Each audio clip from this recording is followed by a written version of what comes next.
বীৰগণ, পাইছানে তোমালোকে অশ্বৰ সংবাদ?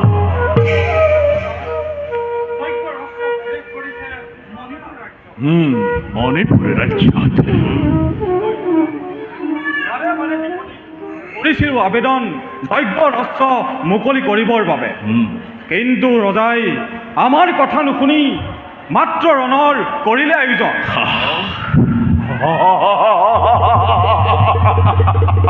সুন্দৰ সুন্দৰ সংবাদিত। আজি মণিধ্বজে পাণ্ডৱক জনাইছে সংবাদ শত্ৰুৰূপে। বীৰগণ, কুৰুক্ষেত্ৰ সমৰৰ পৰা পাণ্ডৱী বীৰগণে পোৱা নাই উপযুক্ত বীৰ। এইবাৰ সকলোৰে মনৰ কামনা হব পূৰণ। সঁচা কথা খুৰাদেউ, অতিকে তুচ্ছ সেই মণিপুৰ নৃপতি।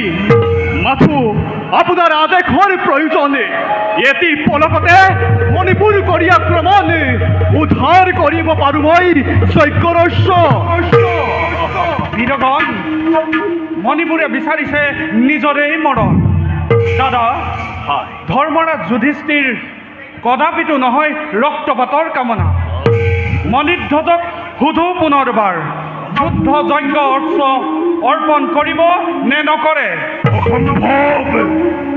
অসম্ভৱ ভাই, এনে কথা কদাপিতো নহব সম্ভৱ।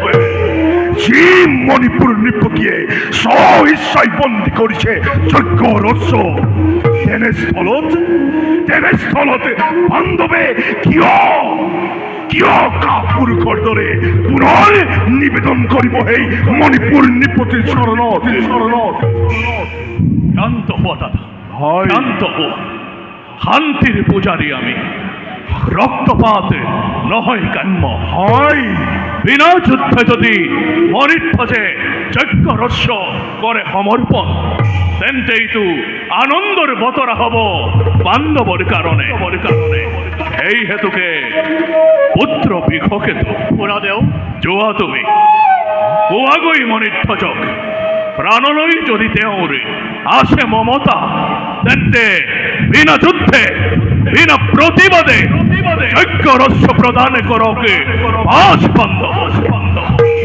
খুৰাদেউ, প্ৰাণে প্ৰাণে আপোনাৰ আজ্ঞা মই কৰিম পালন। খুৰাদেউ,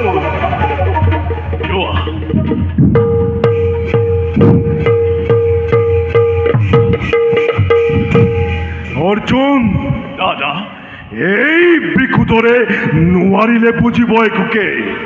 কিবা হেতু বৃক্ষকেতুক পঠাই মণিপুৰে কিয় তুমি ভীমসেনক কৰিলে তুচ্ছ জ্ঞান?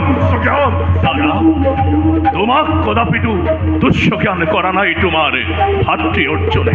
হয় দাদা, এই মুহূৰ্তত তুমি নহবা উত্তাল।